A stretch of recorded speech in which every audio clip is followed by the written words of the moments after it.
Bonjour, je m'appelle Jared Gates et dans la présentation qui va suivre, je vais vous montrer comment je suis passé de ça à ça, sans aucun médicament sur ordonnance, remède en vente libre ou implant capillaire douloureux et hors de prix. Je vais également vous montrer comment vous pouvez avoir recours à la même méthode de restauration capillaire 100% naturelle que moi afin de profiter d'une chevelure plus épaisse, plus dense et plus saine en moins de 3 semaines à partir d'aujourd'hui.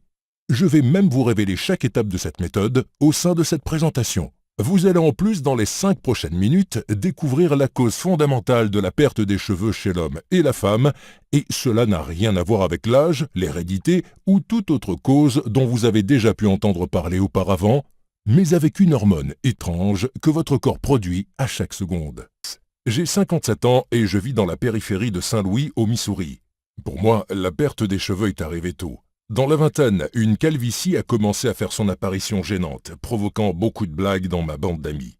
Et lorsque j'ai atteint le milieu de la trentaine, ce petit emplacement sans cheveux est devenu un cratère brillant sur la majeure partie de mon crâne. Les seuls cheveux qui me restaient étaient une rangée fine faisant le tour de mon crâne. La chose qui était peut-être la plus frustrante est qu'à la base, j'étais plutôt beau garçon, si on fait abstraction de cette calvitie. Par exemple, si je portais une casquette de baseball en quittant mon domicile, et que les femmes ne voyaient pas ma calvitie, elles n'auraient pas hésité à flirter avec moi, à me sourire et à me traiter comme n'importe quel autre homme normal. Mais lors de sorties plus conventionnelles ou de dîners au restaurant, des endroits où il m'était impossible de porter ma casquette de baseball, tout était différent.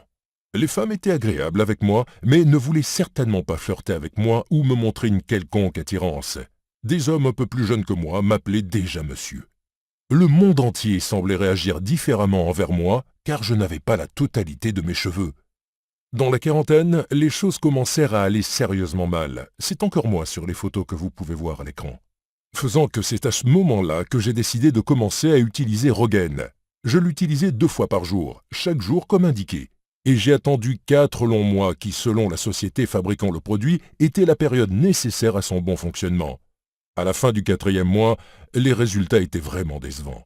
C'est comme si plus de cheveux se mettaient à pousser sur mon front, ce qui n'était certainement pas ce que je souhaitais, à la place de pousser à l'endroit de ma calvitie. En plus de me procurer des effets secondaires qui commençaient à me rendre fou, rendant mon cuir chevelu constamment rouge et urticant et l'impression que ma tête était en feu, l'utilisation de Rogaine me coûtait aussi 35 € par mois, ce qui signifiait que j'avais dépensé 140 € avant même d'avoir pu apprécier l'apparition d'un seul nouveau cheveu. En calculant, je me suis rendu compte que cela me revenait à 425 € par an pour un traitement capillaire qui ne fonctionnait même pas. Et en effectuant plus de recherches sur le site de Rogaine, j'ai également trouvé que si vous arrêtez d'utiliser Rogaine, tous les cheveux qui auront poussé retomberont en 3 ou 4 mois. Cela signifiait que je devais appliquer leur mousse ou leur gel pour toujours et dépenser près de 4 400 € durant les prochaines décennies pour obtenir seulement quelques nouveaux cheveux sur ma tête.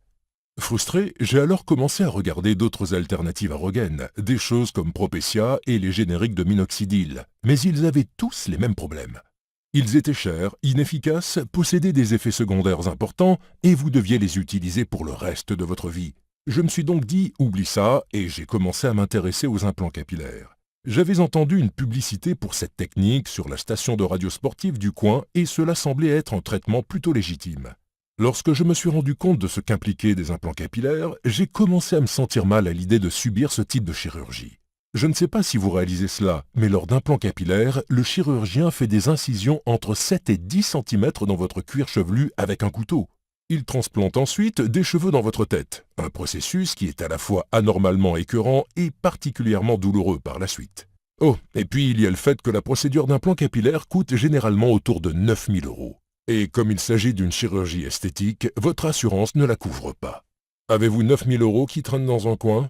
Moi non plus. Alors j'ai décidé de tout simplement laisser tomber la restauration de mes cheveux.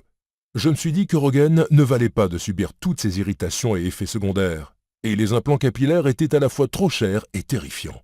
Je devais donc accepter ma calvitie et essayer d'ignorer à quel point je me sentais laid, à quel point je n'avais plus confiance en moi, à quel point j'avais l'air plus vieux que je ne l'étais vraiment, et à quel point le sexe opposé m'ignorait plus ou moins à cause de cela.